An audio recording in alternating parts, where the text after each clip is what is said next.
Bonjour à tous et bienvenue sur boursicoté.com pour cette nouvelle analyse technique Forex, matières premières et crypto-monnaies avec une paire de devises euro-dollar qui continue ici à évoluer sous la zone des 1.10. Alors certes, il n'y a pas eu de nouveau point bas significatif aujourd'hui, mais l'objectif semble être à la zone ici des 1.0880.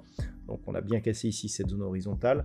On a validé, donc on est en train de valider ce que l'on appelle un double top, c'est-à-dire ici deux points hauts quasiment sur les mêmes niveaux. On casse le point bas ici intermédiaire et donc l'objectif se trouve sur 1.08.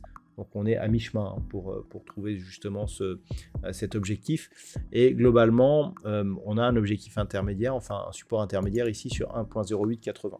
Donc pour l'instant, on a une phase de neutralisation d'un point de vue très court terme, mais qui ne remet absolument pas en cause cet objectif des 1.08. Et donc on reste baissier sur cette paire de devises euro-dollar.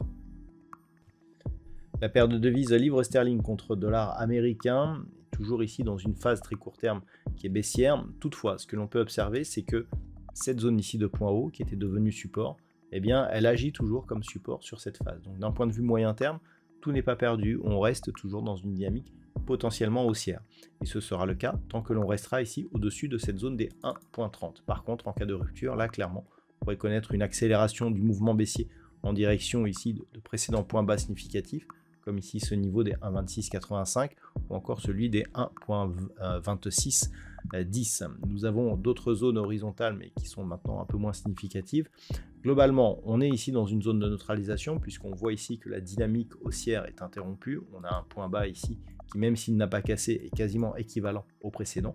Donc zone de neutralité, et ce tant que l'on oscille ici entre 1.30 et cette zone ici des 1.3270, ce n'est qu'au-dessus de cette zone que l'on pourrait reprendre ici un biais haussier, puisque même si à partir de là, on revenait ici sur 1.3270, nous aurions ici deux épaules, une tête et donc une potentielle phase de retournement. Donc ce n'est vraiment qu'au-delà de cette zone que l'on reprendrait un biais positif, et donc sous cette zone et au-dessus des 1.30, ça reste neutre sur cette paire de devises livre sterling contre dollar américain. Sur l'or, il semblerait que nous soyons en fin de mouvement de consolidation. On a eu ici ce nouveau record qui s'est inscrit le 26 septembre. Ensuite, on a consolidé à l'horizontale, puis avec une petite baisse ces derniers jours. Et suite au contact ici sur la moyenne mobile 20 exponentielle, on reprend ici un mouvement haussier.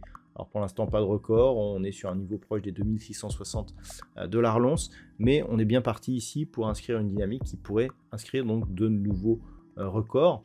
Donc pour l'instant ce n'est pas le cas, à voir ici si ce mouvement permettra de développer une nouvelle jambe de hausse.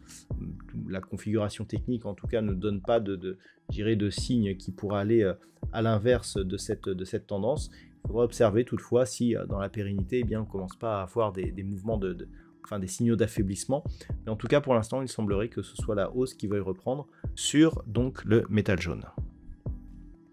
Au niveau du WTI, il semblerait que l'on ait retrouvé un petit peu de volatilité, mais en tout cas pour l'instant on s'inscrit dans une possible reprise haussière. On a cassé ici ce dernier point haut significatif, tendance baissière, ainsi que celui-ci. Donc le fait ici que l'on vienne ici inscrire une dynamique, que l'on vienne ici consolider sur un niveau proche de la précédente résistance, donc sur un niveau proche des 72,30 $ le baril, que l'on reprenne, pour l'instant va dans le sens d'une reprise du mouvement haussier. Il faudrait pour cela valider la cassure ici de ce point haut significatif et rejoindre par exemple la résistance ici des 80,50 $ le baril. Pour l'instant en tout cas, nous sommes sur une impulsion qui indique un potentiel retournement, succession ici de points bas et de points hauts qui est haussière. Donc ça contraste par rapport ici à ce précédent mouvement qui était baissier. Et donc pour l'instant, l'objectif reste un retour ici sur cette zone de résistance à 80,50 $ le baril. Et enfin au niveau du Bitcoin, on retrouve un petit peu de volatilité aujourd'hui, mais pour finalement continuer à osciller dans les mêmes niveaux que ceux dans lesquels on évolue depuis maintenant quelques mois, à savoir autour de la zone des 61 000 $ pour un Bitcoin. Pas de nouvelles informations directionnelles, on a un petit mouvement ici, mais qui nous donne une quasi-étoile du matin, mais bon, à voir si cela aura des répercussions. Et globalement, tant que l'on reste ici sous 67 100, eh bien ça reste neutre d'un point de vue court terme. Donc pour l'instant, on attend des signaux directionnels sur cette crypto-monnaie. Voilà donc ce que l'on peut dire sur l'analyse technique de ces principaux actifs de marché. Je vous souhaite de passer un très bon week-end et on se retrouve donc dès la semaine prochaine pour d'autres analyses techniques, toujours sur le site boursicoté.com.